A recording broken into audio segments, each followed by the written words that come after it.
जैसे जैसे लोकसभा चुनाव के मतदान की तारीख 25 मई नजदीक आ रही है, वैसे ही लोकसभा के प्रत्याशियों ने भी अपनी कमर कसनी शुरू कर दी है।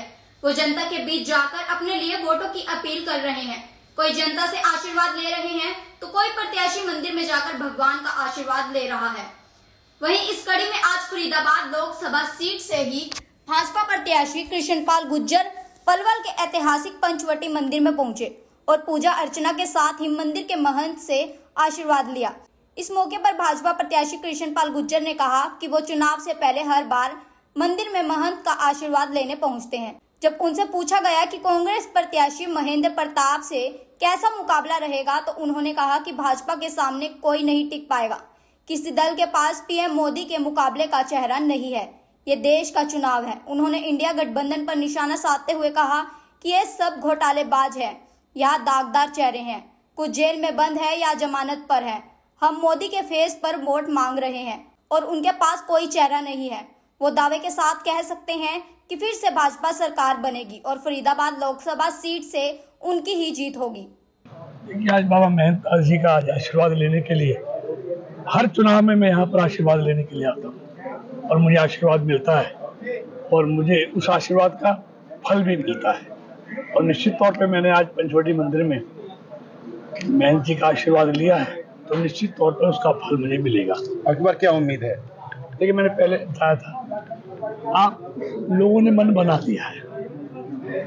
देश के लोगों को और इस लोकसभा क्षेत्र के लोगों को एक स्टेबल सरकार चाहिए, मजबूत सरकार और मजबूत प्रधानमंत्री चाहिए।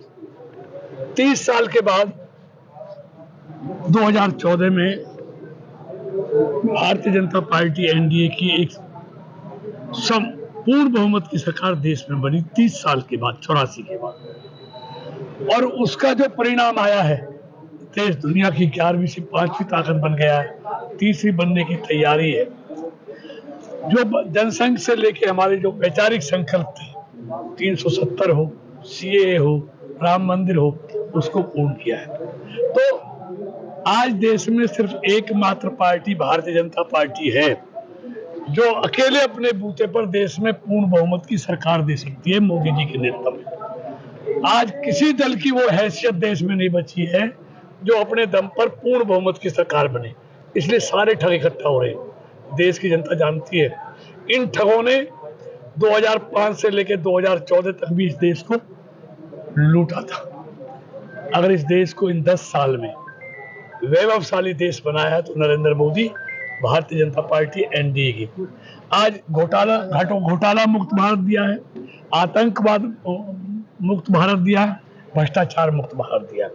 दुनिया में भारत की शोहरत बढ़ाई है, आर्थिक तौर पे भी देश को मजबूत किया है और देश की सांस्कृतिक विरासत को भी मजबूत किया है। इसलिए इस देश को मजबूती के लिए एक स्थिर सरकार, एक दल की मजबूत सरकार और मजबूत नेता चाहिए, वो बीजेपी है और नरेंद्र मोदी। राम मंदिर का लाभ मिल रहा है भाजपा को?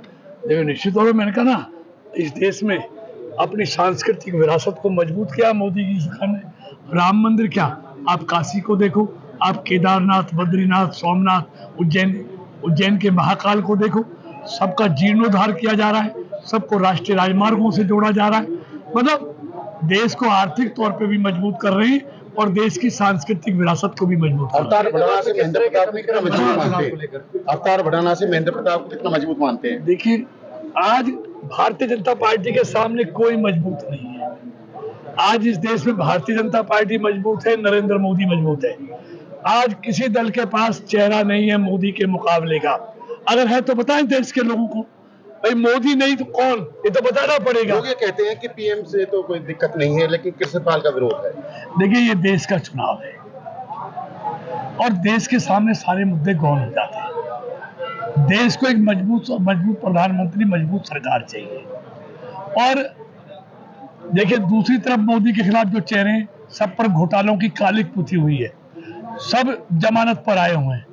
एक तरफ ईमानदार चेहरा है, मजबूत चेहरा है, दूसरी तरफ दागदार चेहरे हैं। कांग्रेस प्रत्याशी ये कहते हैं कृष्णपाल अपने चेहरे पे वोट क्यों नहीं मांगते, अपने कर्मों पे वोट क्यों नहीं मांगते? देखिए, कांग्रेस प्रत्याशी कहता मुझे हर बात की जवाब, इसका जवाब देगी क्षेत्र की जनता, छत्तीसगढ़ की।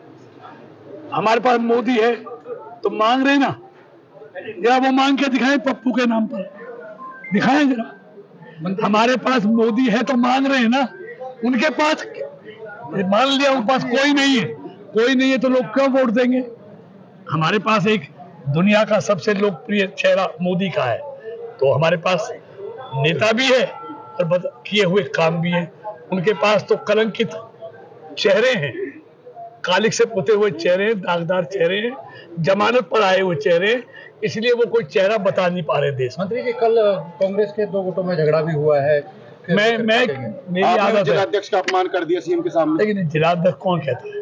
मैं हमारी पार्टी में पढ़ता ही नहीं है ना किसी, वो तो जिलाध्यक्ष से कार्यकर्ता की भी बेइज्जती। फोटो खिंचवा रहे थे, कौन सा गलत काम कर रहे थे? फोटो नहीं थे, फोटो तो उन्होंने स्वागत कर दिया था। उनको मैंने कहा था आप सीधे खड़े हो जाओ, वो ऐसे झुक रहे थे, मैंने कहा आप जिला अध्यक्ष हो, सीधे खड़े हो जाओ, उसने इतना कहा था। तो ये तो आपका काम है, कुछ भी दिखाएं, लेकिन मैं आज विश्वास के साथ कहता हूँ, आज देश में कोई मुकाबला नहीं है। तीसरी बार मोदी जी देश के प्रधानमंत्री बन रहे हैं, और आज फिर लिख लो, आपने पिछली बार भी पूछा था, वो रिकॉर्ड होगा, आज फिर रिकॉर्ड करो कि 2019 से बड़ी जीत 2024 की होगी।